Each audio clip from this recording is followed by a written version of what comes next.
Bonjour, je suis Catherine Barlois, coach en bilan de compétences pour Blue Midlife. Après des années comme chef de projet dans la recherche clinique, je suis devenue coach et je vous accompagne pour trouver votre voie professionnelle dès maintenant. Bienvenue dans ce podcast où je partage avec vous, seul ou avec mes invités, des conseils, des expériences, du coaching dans la bonne humeur. Alors, on est parti pour l'épisode du jour.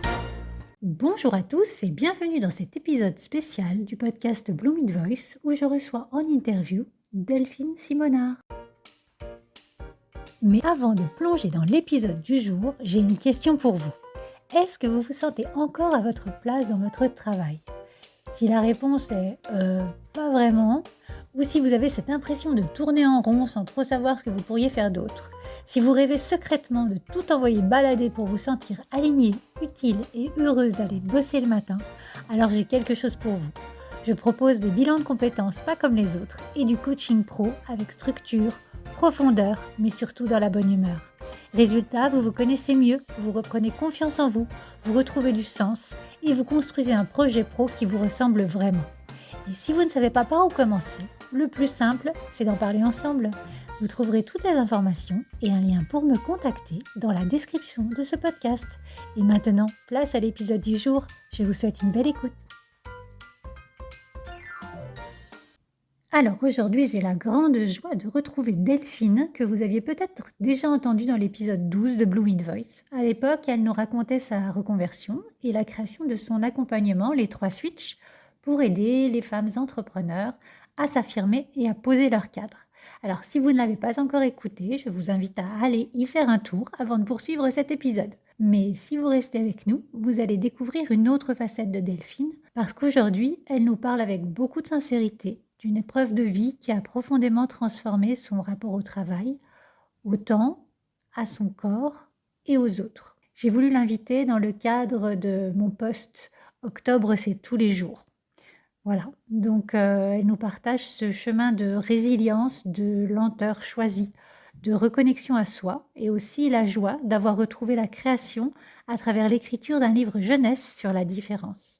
Donc c'est un épisode, vous l'aurez compris, plein d'émotions, de justesse et surtout d'espoir, parce que c'est ce qui compte à mes yeux également, pour toutes celles et ceux qui traversent un passage difficile et qui se demandent comment retrouver l'énergie et plus tard comment rebondir. Alors installez-vous confortablement et je vous souhaite une belle écoute. Et on est parti. Bonjour Delphine. Bonjour Catherine. Delphine, je suis ravie de te recevoir aujourd'hui. Tu étais l'une de mes premières invitées à l'épisode numéro 12. Déjà, on doit être au 120 et quelques. Donc, tu t'es présenté, tu as parlé de ta reconversion dans l'épisode 12. J'invite tout le monde à aller d'abord écouter l'épisode 12 avant celui-ci. Mais si des personnes n'ont pas encore pris le temps d'écouter l'épisode, est-ce que tu pourrais te présenter s'il te plaît? Oui, avec plaisir. Alors j'ai envie de dire que je suis un esprit curieux et créatif, avide de découverte et de liberté. Je pourrais me présenter en tant que fille de, femme de, mère de. Mais en fait, ce qui me caractérise, c'est mon authenticité et mon amour pour les relations humaines et le partage. Mais je sais que les gens ont besoin de mettre dans des cases. Je dis ça parce qu'une fois, je me suis présentée comme ça à une réunion d'entrepreneurs et il y a une personne qui me disait, oui, mais tu fais quoi précisément? J'ai dit, bon, allez, on va rentrer dans la case. Donc, en fait, je suis coach professionnelle, formatrice et consultante. J'interviens dans le monde professionnel pour fluidifier les relations interpersonnelles dans les entreprises, mais également pour aider les femmes, notamment entrepreneuses, à s'affirmer dans leur milieu professionnel. Donc, c'est pour ça que j'avais créé l'accompagnement Les 3 Switch pour les aider à poser leur cadre, à prendre leur place de femmes de chefs d'entreprise. Et je dirais ma particularité, c'est que mon côté pragmatique les aide à ancrer leurs rêves dans leur réalité. J'ai eu beaucoup de mal à trouver qu'est-ce qui fait mon unicité. Et puis là, on va l'aborder après. En fait, je suis en train de penser à développer des nouvelles offres, comme des sessions de déblocage, parce que j'ai vu que ça, c'est aussi des choses que j'aide d'extraire les gens de leur contexte pour les aider à prendre de la hauteur et de leur amener de la clarté ou encore des sessions stratégiques pour se dire, bah voilà, où elles en sont maintenant, faire un 360 pour voir quelles sont les pistes pour aller vers ce qu'elles souhaitent atteindre. Et Et- puis, j'envisage de développer des formations sur les outils numériques comme Notion, parce que j'ai Mhm. une appétence c'est mon ancien métier qui revient sur tout ce qui est digital, et je vois qu'il y en a qui se galèrent vraiment, et donc de faire des ateliers pour les aider à pas passer trop de temps, mais pouvoir quand même se faciliter leur quotidien. Voilà, j'étais déjà un peu longue.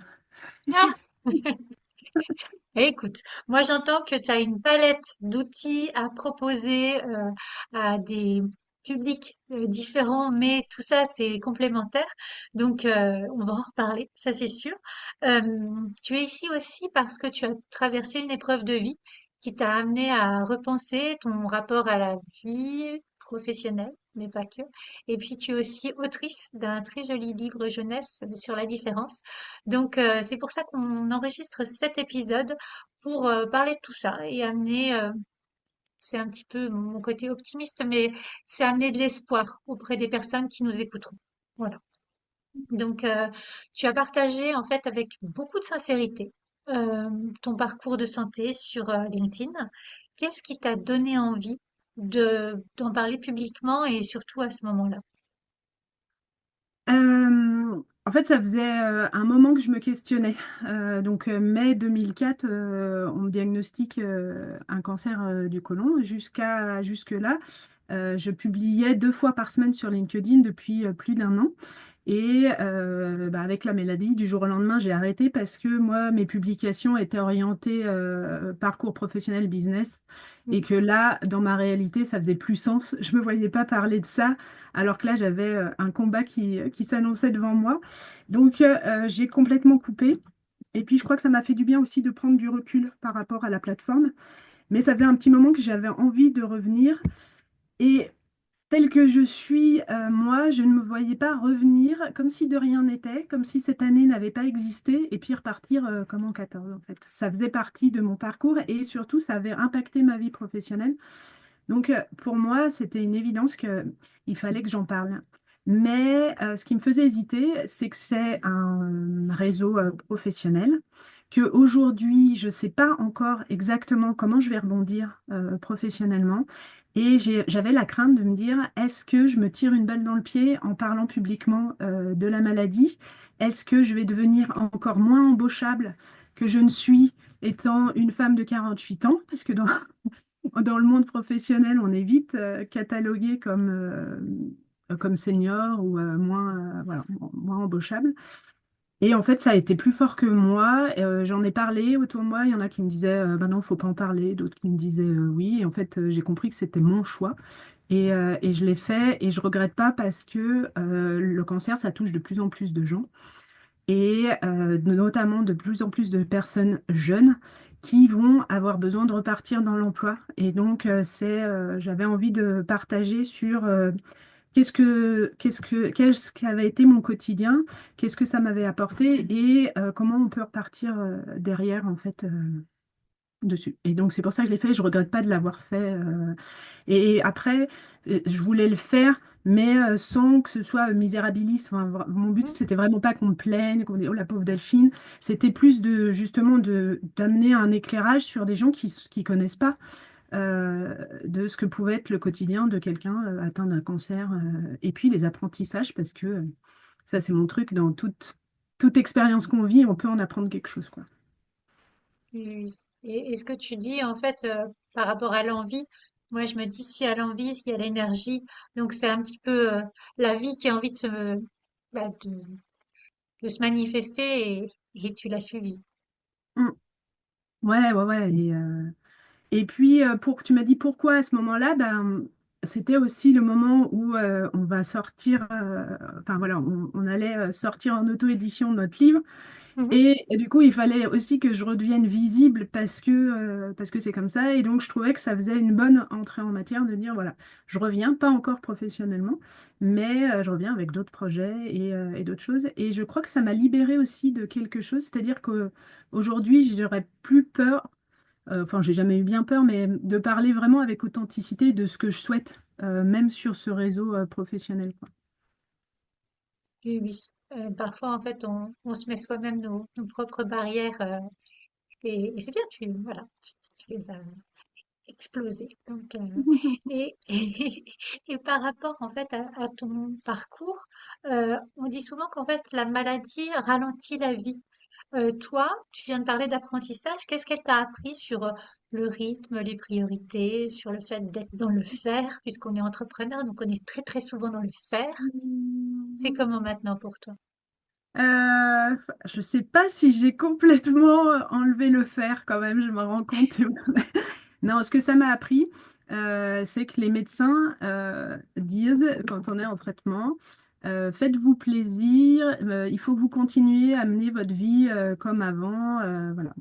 Alors, peut-être que c'est possible pour des personnes qui ont, je sais pas, alors je ne veux pas faire de l'agisme, hein, mais 85 ans, tout ça, parce qu'elles ont peut-être un rythme qui est plutôt cool, et donc finalement, elles vont réussir à regarder leur rythme. Quand on est maman de trois enfants, entrepreneur, qu'on aime bouger un peu et qu'on est en traitement, notamment en chimio, et ben en fait, on ne peut pas continuer à mener la vie qu'on avait avant. Et du coup, au début, j'essayais de programmer des choses et presque systématiquement, j'étais obligée de les annuler. Donc, c'était la double peine. Ça me demandait de l'énergie de prévoir des choses et bah, c'était le moment, je ne pouvais pas, donc j'annulais. Donc, là-dessus, j'ai complètement changé ma vision en me disant, je ne ferai que des choses que je peux faire sans qu'elles soient trop anticipées. Et comme ça, je vais vraiment pouvoir faire en jaugeant mon énergie. Chose qui est assez nouveau quand même pour moi de me dire vraiment là maintenant je m'écoute. Euh, J'écoute mon corps. Donc avec mon burn-out, j'avais déjà appris à essayer de passer un peu devant les priorités des autres. Bah là encore plus. Donc ce que ça m'aura appris, c'est vraiment ça, quoi, d'être plus à l'écoute de mon corps, de ce que je ressentais sur le moment, quoi. Et Oui, puis, oui. du coup, bah, ce que j'ai découvert, c'est que vu que mon énergie était assez limitée, c'était des plaisirs simples, mais finalement qui font du bien. Ça pouvait être, tu vois, je suis devenue beaucoup plus contemplative pendant cette période, quoi. Tu vois, une petite promenade et un rayon de soleil, bah, ça fait du bien. Donc, ça ramène sur des choses ouais, beaucoup plus basiques, enfin, je trouvais. Et j'ai découvert aussi une pratique que je connaissais pas, qui est le Zentangle. C'est du dessin des motifs répétitifs qui finalement amènent à un état méditatif qui font du bien. Et donc, bah, moi, ça m'a permis, par exemple, quand j'allais en chimio, d'aller dans un tout autre état d'esprit. J'emmenais mes petits dessins, ça m'a fait que je faisais mes cartes de Noël. Tu vois, c'était la première fois que je faisais des cartes de Noël. Et ça m'a donné aussi envie de dire plus aux gens que j'aime que je les aime, tu vois, de me dire, ouais, j'ai pris conscience que j'avais des oncles et des tantes que je n'avais pas vus depuis très longtemps et de me dire, ouais, en fait, le temps, il file, quoi. Donc, pas attendre, voilà, je pense que il y avait ce truc-là, donc de dire, prendre du bon temps avec ce qui nous fait du bien et les gens qui nous entourent, qui sont importants pour nous. Une sorte de moyen de recentrer son énergie sur, comme tu dis, l'essentiel. Ouais, ouais. Et puis voilà, je crois que c'est assez, enfin, je vois, pour avoir échangé avec d'autres malades, c'est un peu, on remet l'église au centre du village, quoi, tu vois, on se rend compte de plein de choses qui sont inutiles ou de la pression qu'on se met sur certains trucs. Là, toi, le ménage n'est pas fait, ben, le ménage n'est pas fait, en fait, c'est pas très grave. Bon, moi, j'ai jamais été une maniaque du ménage, donc c'était pas le. Mais tu vois, de dire, bah, aujourd'hui, j'ai pas d'énergie, bah, j'accepte d'être plus dans l'acceptation de ça pour pas avoir la double peine, c'est-à-dire en plus de se battre contre la maladie, tu sais, de se flageller et de culpabiliser, quoi. De se dire, bah voilà, je fais avec les cartes que j'ai en ce moment. Mhm. Oui, oui, oui, ça. T'es plus dans l'accueil maintenant plutôt que rajouter de la frustration au process. Ouais.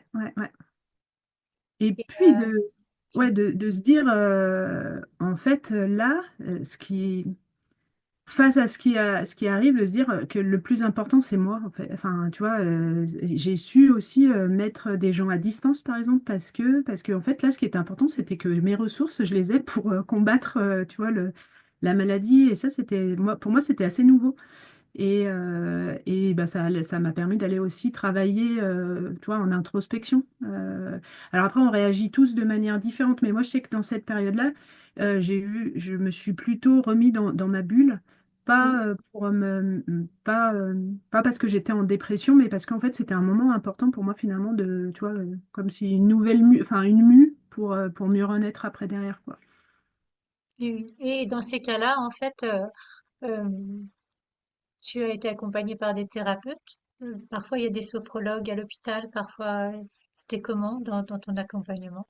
Alors moi, non, là où je me suis fait soigner, il y avait assez peu on appelle ça les supports de suite ou de confort, je sais plus comment. Mhm.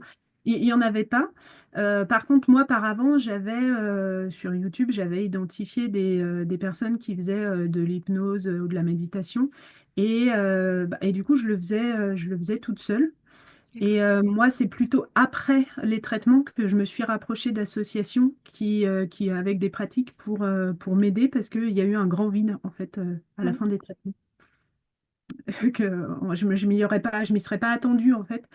Mais finalement, voilà, un moment de flottement où quand on t'annonce le diagnostic, après tu rentres dans un tunnel où en fait ton quotidien est rythmé par les rendez-vous, t'es pas trop maître de ton temps. Et puis, par chance, hein, c'est une chance, à un moment donné, on me dit, bah, Madame Simonard, c'est fini, vous êtes en rémission, ah, super. Et qu'est-ce qui arrive après, quoi? Ah ouais, je peux repartir dans la vie, hein, mince, mais finalement, je ne l'ai pas préparé, comment je fais, qu'est-ce qui se passe? Et donc là, il y a eu un moment de... Voilà, j'ai eu, je sais pas, peut-être 15 jours où j'étais un peu abattue, déboussolée, en fait, de me dire, ah, comment je repars, surtout parce que j'ai des personnes qui m'avaient soutenue pendant 8 mois, comme mes infirmières, comme les chauffeurs de Mhm. taxi qui m'emmenaient.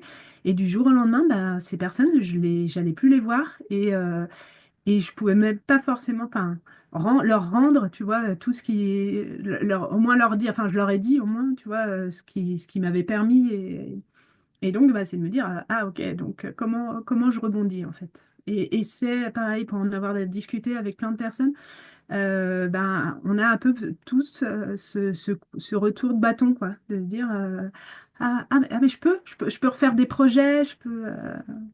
Et donc là, les associations, elles sont importantes derrière pour se reconstruire en fait, parce que bah, c'est une reconstruction. Et ça, je l'avais sous-estimé en fait, de se dire que il faut digérer tout ce qu'on vient de vivre, tu vois, psychologiquement, physiquement, et ça prend du temps.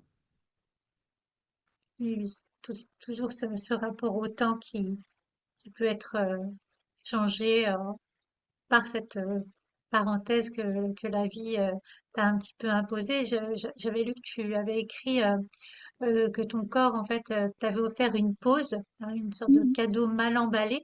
Et donc, cette pause, euh, quand tu nous en parles, elle s'impose sur ta vie en entier, parce que, en fait, j'avais préparé ma question par rapport à ton rapport au travail et à la réussite.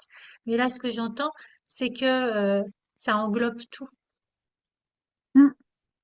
Euh, alors, tout ou partie, mais moi, enfin, tu vois, par exemple, j'allais commencer une activité de chorale, parce que ça me faisait, tu vois, dans un ensemble vocal. Mhm. J'ai fait les 3 premières séances, enfin, début septembre, et puis j'étais en chimio, on me conseillait de me faire vacciner, grippe, Covid, j'avais pas trop envie parce que mon corps, il s'en prenait déjà plein la tronche. Donc je m'étais dit, bon, bah, c'est pas grave, il faut que je fasse un minimum les gestes barrières parce que en fait, mon immunité était déjà très basse et enfin, j'avais pas besoin de me rajouter, tu vois, des virus en plus. Oui, Et donc, bah, de fait, j'ai arrêté d'aller à la chorale parce que mon oncologue, il me dit, mais si vous pouvez avec un masque, et j'ai envie de dire, mais non, mais moi, chanter avec un masque, ça va m'enlever tout le plaisir, quoi. Et si c'est y aller pour psychoter, de me dire, ah là là, ah, lui tous, mince, je vais me choper, eh ben, ça m'enlevait les bénéfices. Donc, j'ai préféré, je me suis dit, bah, ok, c'est pas grave, ça sera pour plus tard, pour l'année prochaine, et donc, bah, c'est accepter ça aussi, tu vois, que bah, il y a des moments, bah, je vais pas pouvoir tout faire. Mais à côté de ça, bah, j'ai pris le temps de dessiner, d'écrire. Donc moi, enfin, tu vois, dans mes journées, j'avais plein de bons moments. Et ce que je disais, je m'en serais passé, hein. Ne me faites pas dire ce que... Mais finalement, je me suis rendu compte que ben, il y a plein de gens qui rêvaient d'avoir une pause. Alors, ils rêvent pas d'être mal, mais d'avoir un temps où on n'attend rien d'eux Et c'est un peu ce que la maladie m'a offerte, en fait, de pouvoir prendre le temps de savourer le temps, de reprendre conscience, tu vois, le temps long qui passe. Et ben, ça fait du bien aussi, tu vois, de sortir du truc. Et donc, bah, après, ça va être plus ou moins difficile, c'est parce que la vie, elle continue à tourner à côté de toi, parce que quand tu reviens, ben, forcément, ça a pu te changer et tu peux te sentir en décalage. Euh, mais, tu vois, j'ai fait un périple en vélo avec 11 autres personnes atteintes d'un cancer. On s'est retrouvés à quatre. À un moment donné, j'ai un jeu qui est merveilleux qui s'appelle Osons les rencontres authentiques. C'est un jeu de cartes qui a été réalisé par Amélie Garcin. Et en fait, c'est des questions, un peu, qu'on pourrait dire des questions puissantes. Par exemple, quelle est la dernière fois que vous avez fait une chose pour la première fois? Et donc, ça amène à avoir des échanges les uns avec les autres un peu plus profonds que juste tu fais quoi comme travail, comment ça Mm. va, tu vois. Et je ne sais plus exactement le terme de la question, mais je crois que c'est qu'est-ce que vous regrettez? Et c'est moi qui étais la première à parler et je disais, j'ai regretté parce qu'à un moment donné, avant d'être malade, et j'ai eu la pensée de me dire, ah putain, en fait, quand tu es sur un lit d'hôpital, tu vois, pendant une semaine, pendant une semaine, personne n'attend rien de toi. Et ben on était quatre, et les quatre avaient eu la même pensée, tu vois. Alors pas sur un lit d'hôpital, et Mhm. personne n'avait la maladie, mais avait la coupe un peu pleine, quoi, et avait besoin d'une pause et d'un break, quoi. Et je me dis, ouais, c'est assez terrible, en fait, mais c'est la vie aussi aujourd'hui, quoi, tu vois. Il y a du trop et on a besoin de retrouver du temps long, du temps où on fait rien. Enfin, pour moi, j'ai besoin de ça maintenant. Et, bah, disons que entre ta casquette de maman avec trois enfants et ta casquette d'entrepreneur plus tes autres casquettes, je pense que si je te donne le mot ennui, tu connais pas. Non, mais ce que j'ai vu aussi, parce que ça fait déjà un petit moment que je suis en cheminement pour avoir déjà fait un burn-out et tout ça, euh, c'est que j'avais quand même une certaine propension à remplir mon agenda euh, parce que c'était peut-être plus facile, tu vois, de remplir et de faire plein de choses que de me retrouver seule face à moi-même. Aujourd'hui, j'ai appris à m'aimer, à être bien avec moi-même. Donc, tu vois, j'ai moins, je pense que j'ai moins ce truc-là de remplir parce que aux yeux de la société, bah, quand tu fais plein de choses, tu vois, c'est que tu as de la valeur, tu vois. Moi, ça m'a passé. Je sais qu'avant, alors je sais pas, je te dis il y a 10 15 ans, bah, quelqu'un qui fait rien le samedi soir, bah, en gros, c'est quelqu'un qui n'a pas un gros réseau, qui n'a pas trop d'amis. Enfin, tu vois, il y a quand même pas mal ce truc-là d'injonction où on estime qu'une vie réussie, bah, c'est une vie où tu es débordé. Bah, Mhm. maintenant, c'est plus mon référentiel à moi.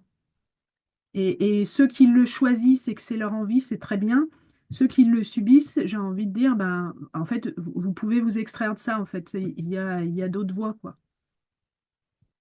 Et oui, ça part d'une première décision et après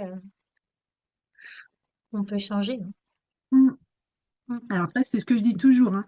C'est possible, ça ne veut pas dire que c'est facile. Ah oui, oui, oui. De toute manière, tout commence par un premier choix et après, voilà. Mais c'est oui, oui, c'est pas forcément facile, ça c'est sûr. Et je me permets de revenir à ce que tu as dit juste avant, par rapport aux rencontres.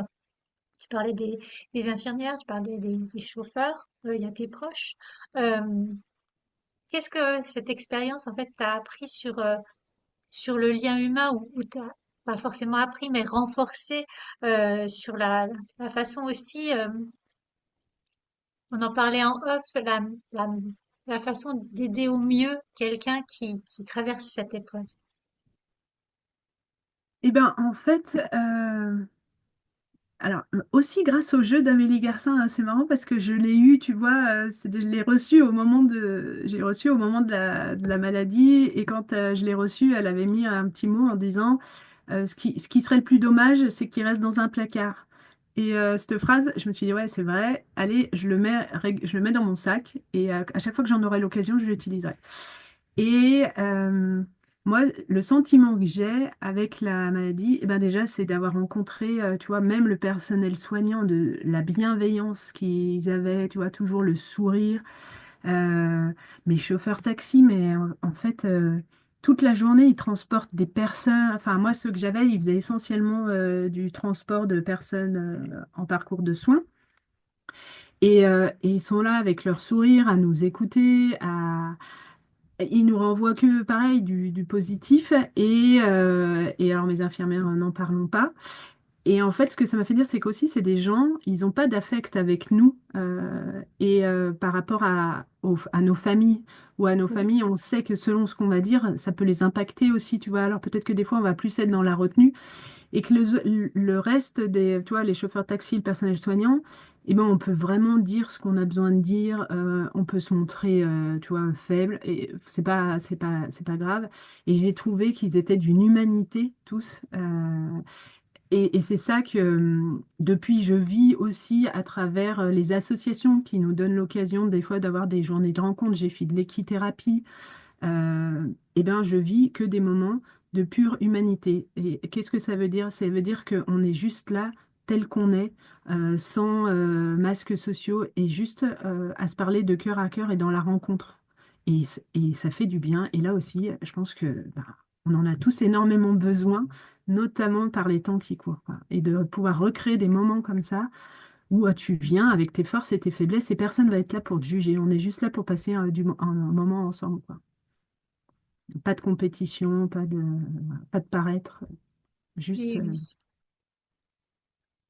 oui. Et, et j'imagine en effet que quand tu quittes, comme tu disais, une fois que le traitement est fini et qu'on te dit que tu es en rémission et que c'est un petit peu comme si on t'extirpait de ce milieu où tu es baigné de bienveillance et où tu te retrouves toute seule. Et tu parlais d'associations qui ont pris un petit peu le relais. Est-ce que c'est l'association dont tu m'as parlé qui s'appelle l'ANIAC ou il y avait d'autres associations? Ça s'est passé comment? Non, enfin, c'est d'abord d'autres associations qui agissaient plutôt sur le bien-être et les soins de support qu'on appelle. D'accord. Parce qu'en fait, ça a été prouvé que le traitement, c'est très bien et la médecine, voilà, il faut y aller, mais qu'il y a des pratiques à côté, comme la sophrologie, comme l'hypnose, comme le yoga. Toutes ces pratiques-là peuvent aider le patient pour combattre la maladie et se faire du bien. Et ce qui est prouvé aussi, c'est que bah, le moral a un impact Bah oui. dans la maladie. Et donc, tout ce qui peut faire du bien, bah, c'est bon pour les défenses immunitaires, c'est bon. Les associations, pendant le parcours de soins, j'étais déjà entourée que de gens, tu vois, de gens malades quand j'allais à ma Mhm. chimo. Je ne me voyais pas rajouter encore des temps avec des gens qui avaient, qui avaient le cancer. Tu vois, j'avais l'impression de baigner assez dans dans le cancer. Donc j'ai pas eu ce besoin, et puis surtout que mon énergie était pas forcément, tu vois, était plutôt basse, et que quand je reprenais un peu de force, ça me demandait trop d'efforts d'aller dans ce type d'association. Donc pendant tout mon parcours de soins, j'y ai pas eu recours. Mais comme je te disais, à la fin, me dire mince, bah, il n'y a plus rien, comment je fais pour rebondir? Là, j'ai eu besoin d'y aller. Donc, par exemple, nous, à Lyon, il y a le centre ressources, ça s'appelle. Donc, c'est un centre où ils proposent énormément de choses. Il y a de l'escrime, il y a du socio-esthétique, il y a de la réflexologie plantaire, il y a du yoga, des ateliers d'écriture, de l'art-thérapie, enfin vraiment un panel énorme. C'est 30 € par mois, mais on est, enfin, tu vois, quand on y va, on paye 30 euros et on a accès à tout. Et donc ça, c'était super pour aussi se changer les idées et puis apprendre à se reconstruire. Il y avait aussi des ateliers sur la diététique. Enfin bon, c'était très complet. Par contre, c'était loin de chez moi. Et donc après, cette association-là, bah, j'y suis moins allée parce que fallait forcément que j'y aille sur une journée. Ça me fatiguait beaucoup. Voilà. Mais ils font un travail merveilleux. Il y a l'association Hope qui m'a permis de faire justement de l'équithérapie, donc avec des chevaux. Et ça, c'était magique. J'ai l'association Les Lionnes de Tatoïne qui font, alors elles ont plusieurs actions, mais chez elles, j'ai fait un stage de 3 jours de yoga féminin, ils appellent ça. Donc c'est du yoga qui parle aussi de tous les cycles de la femme et qui, Mhm. voilà, qui aide à mieux comprendre voilà, nos cycles. Et ils font aussi un projet, ça s'appelle Cœur Rustine, et c'est un périple en vélo de 6 jours. On part de Lyon et on va jusqu'au Sainte-Marie-de-la-Mer par la Via Rhôna en vélo électrique. Oui.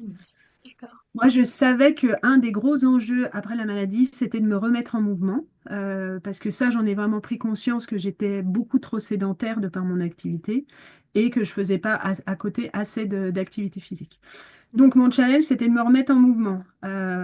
Pour moi, c'est énorme le premier pas, tu vois, pour se remettre en mouvement. Par contre, je suis quelqu'un qui marche au challenge et au défi. Et donc, je me suis dit, quand j'ai vu ce truc-là, j'ai dit, bah, ça, c'est pour moi. Parce que si je veux être capable de faire les 400 km, il va falloir qu'avant, je reprenne un peu d'énergie. Et donc, ça m'a donné, donc ça, je l'ai fait au mois de juin. Donc, de mars à juin, ça m'a donné l'énergie suffisante pour régulièrement reprendre une activité physique adaptée. Il y a aussi, justement, ça, c'est la Ligue contre le cancer qui m'a permis ça. Pas loin de chez moi, il y a quelqu'un qui fait de l'activité physique adaptée. Et donc elle, bah, je la remercie parce qu'elle m'a redonné le goût de bouger, de me mouvoir, sans être en force. Tu vois, moi j'avais le souvenir quand j'allais à la salle de gym, ok, je transpirais, mais j'avais zéro plaisir. En fait, elle m'a appris à retranspirer, mais en me faisant plaisir. Et donc, tu vois, même maintenant, je vais marcher, dès que j'ai pas gym, je vais marcher trois quarts d'heure, une heure tous les jours. Et ben ça suffit pour que physiquement, ça soit bon pour mon corps et ça lutte activement contre la récidive. Enfin, tu vois, il y a une grande étude là justement canadienne qui vient de sortir que l'activité physique adaptée très régulière, la remise en mouvement, ça donne les mêmes bénéfices qu'une chimio. Donc, tu vois, mon oncologue, il m'a dit, Oui, en effet. en fait, considérez ça comme un médicament. Mhm. Donc Et, voilà. et- Et et vas-y. juste, cette personne-là qui t'a été conseillée par la Ligue contre le cancer, c'était une kiné? C'était quoi sa spécialité? Non, elle, c'était une reconversion et en fait, maintenant, il y a des personnes, il y a une formation pour donner des cours d'activité physique adaptée.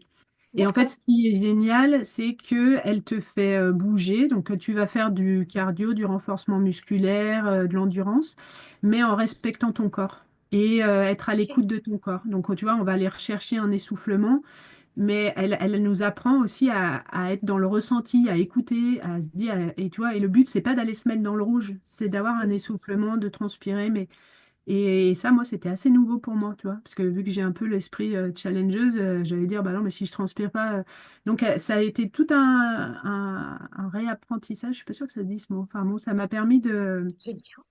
tu vois, de vraiment me réapproprier mon corps parce que ce qu'il faut savoir, moi, là, j'essayais de marcher un peu pendant les traitements, mais j'étais très vite essoufflée, je marchais pas beaucoup.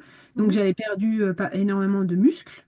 Et au niveau cardio, tu vois, je monte mes escaliers, j'étais essoufflée, quoi. J'avais énormément. Donc j'avais besoin de retrouver une condition physique et c'était un peu le préalable pour après envisager être capable aussi de repartir dans la vie professionnelle. Donc, tu vois, là, je t'en ai cité, j'en oublie, je suis sûre. Il y a aussi, ça, je ne l'ai pas encore fait, mais je vais le faire, une association, et ça s'appelle On Cogite. Et ça, c'est important pour toutes les personnes qui ont des problèmes cognitifs. Parce qu'il faut savoir que les traitements atteignent quand même les fonctions cognitives. Alors, il y a les traitements et puis il y a l'environnement, tu vois, comment on est par rapport au stress, par rapport, enfin, dans notre vie. Et moi, à la fin des traitements, je me suis rendu compte que j'oubliais tout. C'est-à-dire que, par exemple, notre rendez-vous d'aujourd'hui, s'il n'était pas marqué dans mon agenda, eh ben, c'est comme s'il n'existait pas. Donc, je serais capable de l'oublier. La semaine dernière, j'ai eu un couac avec une personne qui m'accompagne. Toute la journée, j'ai bien vu le rendez-vous, mais je sais pas, dans ma tête, je l'ai mis, tu vois, même en le visualisant sur mon agenda, je l'ai mis à 17h30 alors que c'était 16h30. Et d'un coup, je regarde, je me dis, ah mince, la barre était au milieu du rendez-vous. Je me dis, mince, je me suis trompée d'une heure. Et ça, c'est assez déstabilisant et sur la confiance en soi, ça peut jouer en se disant, tu vois, on peut se sentir, se dévaloriser, en disant, merde, mais en fait, je suis plus bon tu vois, à rien. Et pareil, la concentration, ça peut amener beaucoup de fatigue. Donc là, on cogite, c'est des exercices qu'on fait en ligne à son rythme et qui aident à booster les fonctions cognitives pour retrouver le niveau qu'on avait avant. La bonne nouvelle, c'est que c'est temporaire en fait. Et de refaire travailler, ça revient. Et voilà. Oui, oui. En fait, le cheminement que tu venais de me dire jusqu'à On Cogite, c'était que quand on avait fait l'épisode 12, euh, t'étais très dans le mental parce qu'en fait, en étant entrepreneur, t'avais mis en place plein de choses avec tes facultés intellectuelles. Et donc, du coup, là, tout ce que tu me disais, c'était une sorte de retour au corps avec tout ça.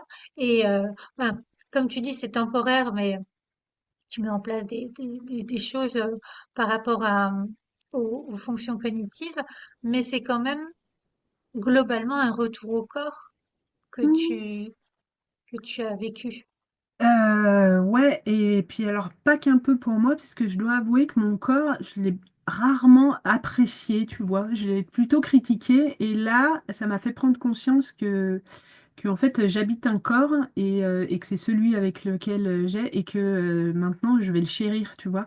Mm. Et je vais arrêter par rapport aux diktats, tu vois, des standards, de me dire ah, je suis trop ci, je suis trop. En fait, je suis comme je suis et je le remercie, tu vois, de me faire vivre chaque jour.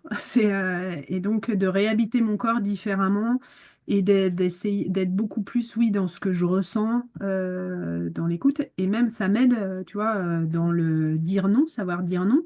De ma tête va peut-être me dire, bah si, tu peux le faire. Et en fait, là, je vais me remettre dans le corps et me dire, en fait, non.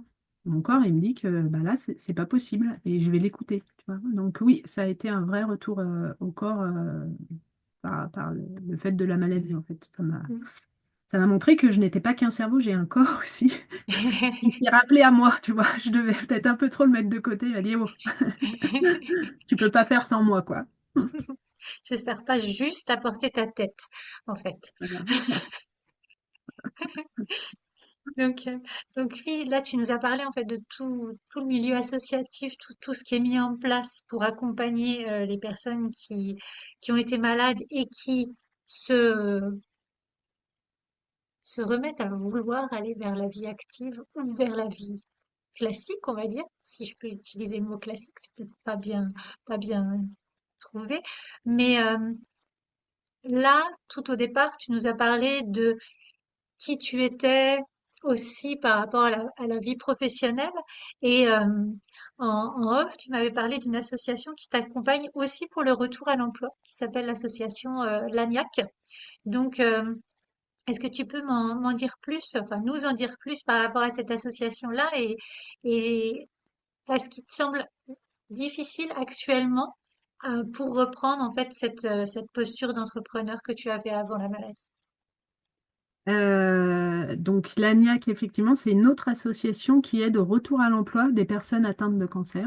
Elles ont plusieurs types d'accompagnement. Il y a un accompagnement collectif. Moi, c'était pas dans le bon timing parce que le prochain démarrait en janvier et que moi, c'est maintenant que j'ai besoin de réfléchir à comment je repars dans le monde professionnel.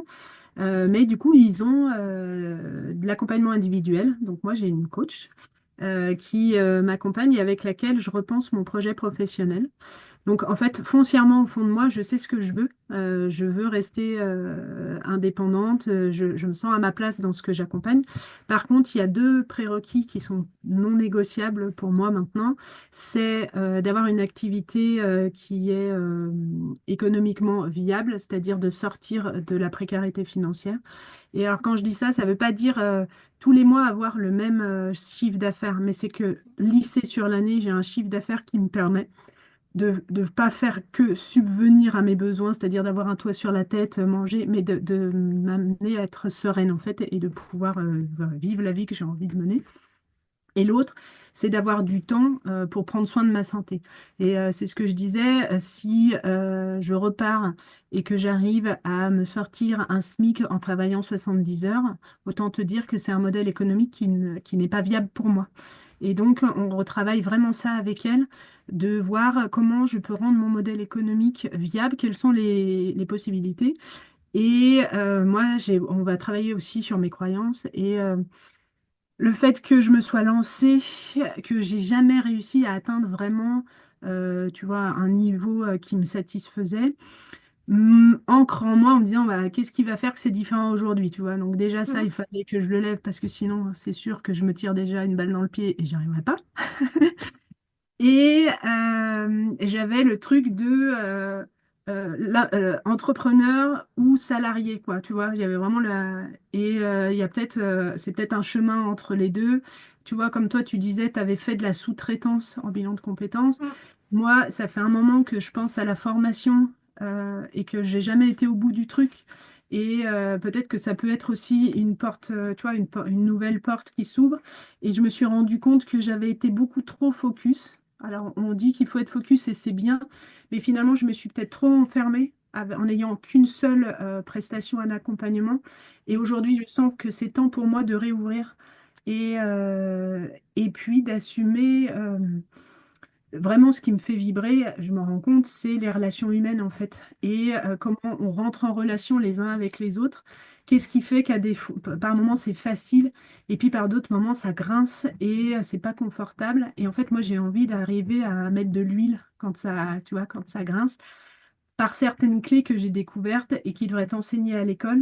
Tu me parlais de la communication non violente, ben voilà, c'est un outil formidable. Et moi, j'ai envie d'aider chaque être humain à être plus en paix avec les gens qui l'entourent, tout en acceptant bah, la différence, en fait, tu vois. Et aujourd'hui, la différence a plutôt tendance à faire peur aux gens. Et j'ai envie de dire, mais non, mais ayez la curiosité d'aller questionner la différence. Vous allez voir que c'est magique bah, c'est chouette qu'on soit tous différents et on a à apprendre. Oui, quand on se ressemble, et ben, des fois, on n'a presque pas besoin de se parler, c'est plus fluide, c'est plus facile. Mais hier, j'ai écouté un podcast où il disait, en fait, quand on est tous identiques, bah, il n'y a pas de créativité, en fait. Ouais. Et c'est par rapport au fait que quelqu'un est différent de nous que ça va nous amener à trouver des solutions créatives, quoi. Et donc, voilà, j'ai envie d'aller expérimenter cette autre partie d'activité qui m'anime depuis un moment. Et peut-être que j'avais un peu la trouille, tu vois, d'y aller. Et aujourd'hui, je me dis, non, enfin, j'ai plus peur. C'est peut-être ça aussi Mhm. que la maladie m'a apporté, de me dire, c'est bon, arrête avec tes peurs. Qu'est-ce qui va t'arriver? Et tente, et puis il t'arrivera pas grand-chose, tu vois. Et donc voilà, et donc bah, je remercie l'ANIAC parce que par rapport à cette équation, je voyais que je tournais en rond dans ma tête et que j'avais besoin de quelqu'un d'extérieur qui m'aide à prendre de la hauteur et pour envisager peut-être des choses que j'envisageais pas jusqu'à maintenant, tu vois. Oui, oui, oui. Et, bah, rien que le fait de regarder tes peurs et puis de dire c'est bon, c'est gentil, je vais quand Mm. même avancer parce que ça me donne envie. Oui, oui. Et là, en fait, tu parles de la différence, donc tu, tu me fais un pont direct vers le livre que tu as écrit. Euh, Ce livre, il tourne autour de l'acceptation de soi, des différences affichées ou pas affichées. Et par rapport à ce que tu as vécu, on entend aussi un rythme différent. On entend beaucoup d'acceptation, d'accueil de qui on est. Euh, ce livre que tu as écrit, qu'est-ce qui t'a inspiré cette histoire exactement? Je veux tout savoir. Alors, c'est marrant parce que, en fait, je fais partie d'un atelier d'écriture et c'est lors d'un atelier que l'histoire, tu vois, a jailli. Et j'arrive pas à me souvenir exactement quel était le prétexte que la personne nous avait donné. Mais par contre, la différence, elle fait partie. Enfin, j'ai toujours été curieuse de la différence. Je me rends compte depuis tout le temps. Et là, dans le livre, j'ai vraiment envie de mettre l'accent sur quand on se sent différent. Et en fait, l'extérieur n'a pas à juger, tu vois, de est-ce que ta différence, elle est plus valable qu'un autre. Voilà, tu peux te sentir différent par un handicap, mais tu peux aussi te sentir différent parce que tu te reconnais pas dans l'environnement où tu es, quoi. Et il n'y a pas à en discuter, c'est juste d'essayer de comprendre. Moi, j'ai eu souvent le sentiment d'être en décalage quand j'étais plus jeune, même à la fin, dans le monde professionnel où j'étais. Mes enfants peuvent être un peu différents parce que j'ai trois zèbres à la maison. Euh, et avec mes enfants, alors bon, je les comprends assez bien, mais j'ai vu à quel point, ben, des fois, la différence qu'ils ont, soit par leur sensibilité, soit leur manière de penser, qui peut être un peu en décalage, ça peut créer de la difficulté, difficulté à rentrer en contact avec les autres, d'avoir peut-être moins envie, de se dire, bah, ça sert à rien, encore une fois, je vais pas être compris.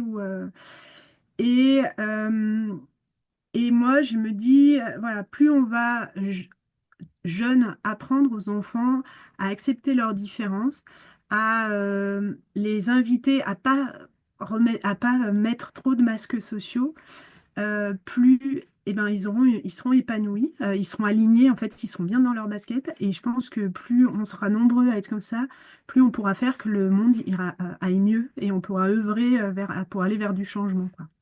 Et donc, à mon niveau, c'est ce que j'avais envie d'apporter à des enfants.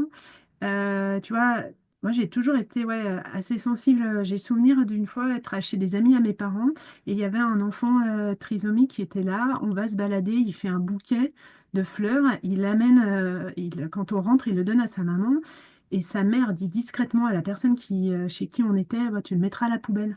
En fait, moi, ça m'a fendu le cœur. En fait, je me disais, mais en fait, elle reconnaît pas ce geste d'amour quoi, de la personne.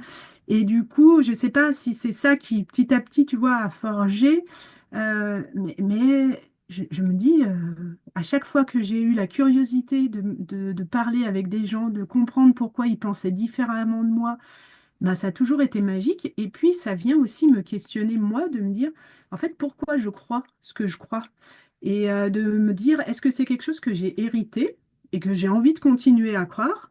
Ou, bah, en fait, moi, j'ai envie de changer ce que je crois.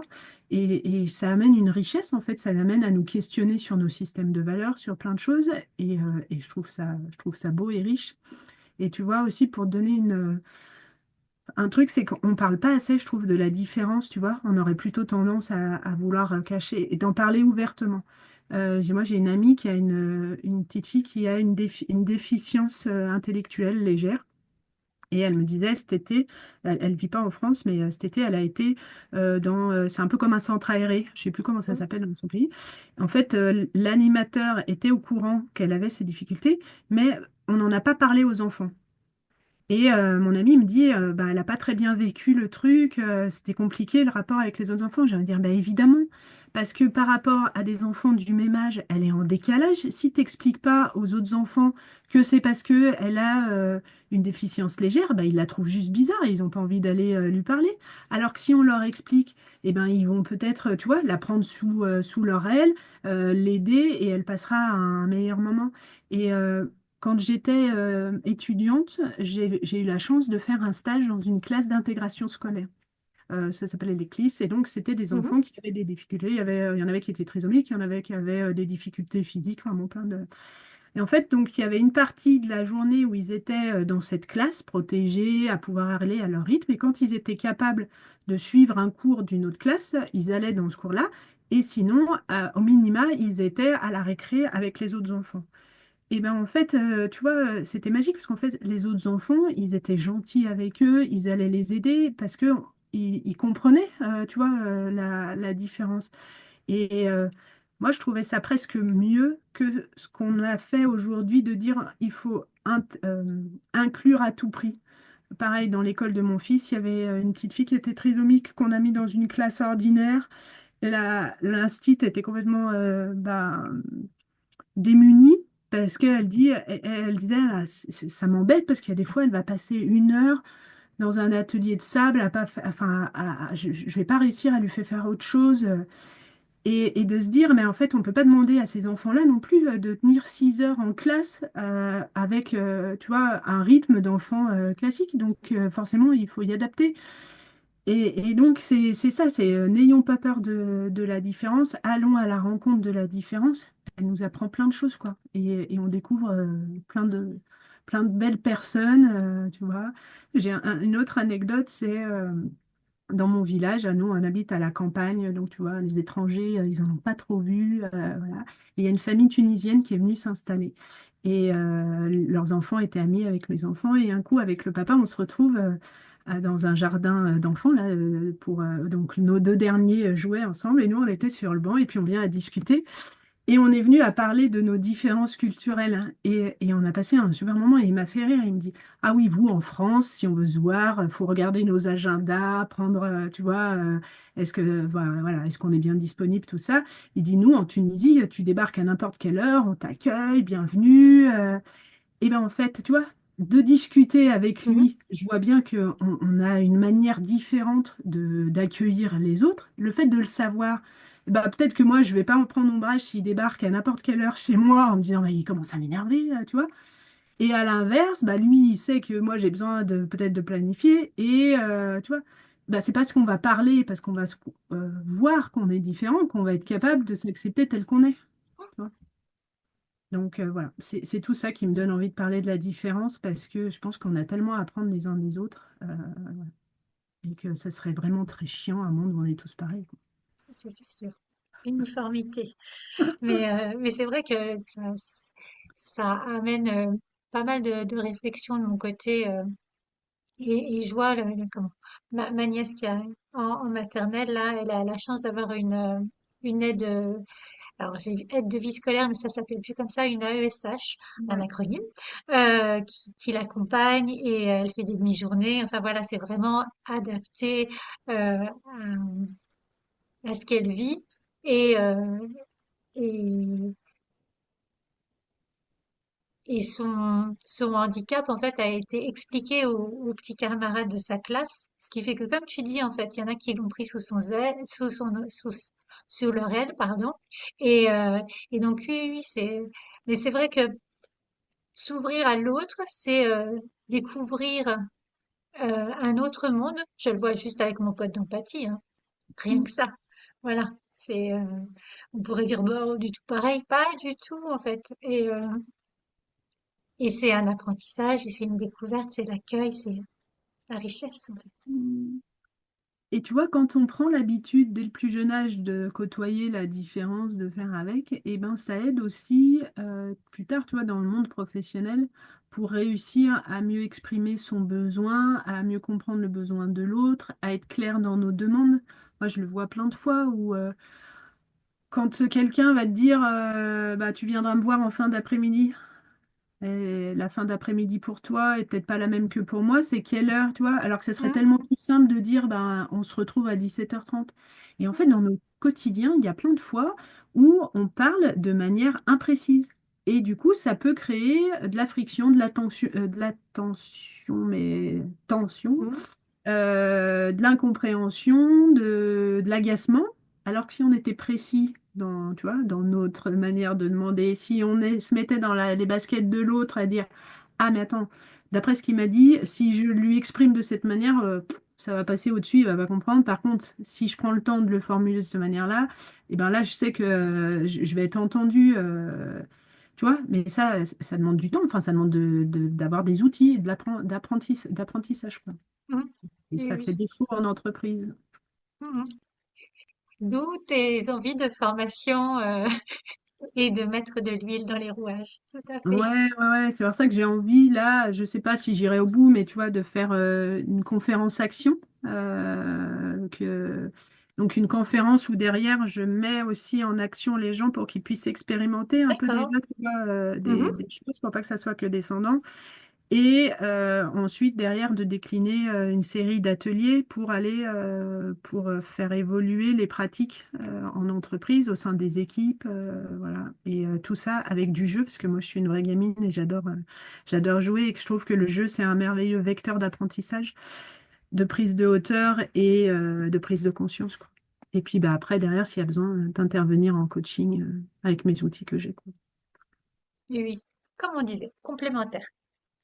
On essaye de faire. Voilà. On arrive doucement à la fin de cette interview. Quand tu regardes ton parcours, avant, pendant, après, avec le livre, avec voilà, cette maladie, avec ta casquette de maman, comme on disait, euh, quel serait pour toi le switch? Alors j'utilise ce switch parce que ça fait partie de tes trois switches, donc au niveau d'accompagnement, le switch symbolique, en fait, ce moment où il y a eu ce changement intérieur qui t'a le plus transformé. Bah, moi, je dirais apprendre à reconnaître mes forces.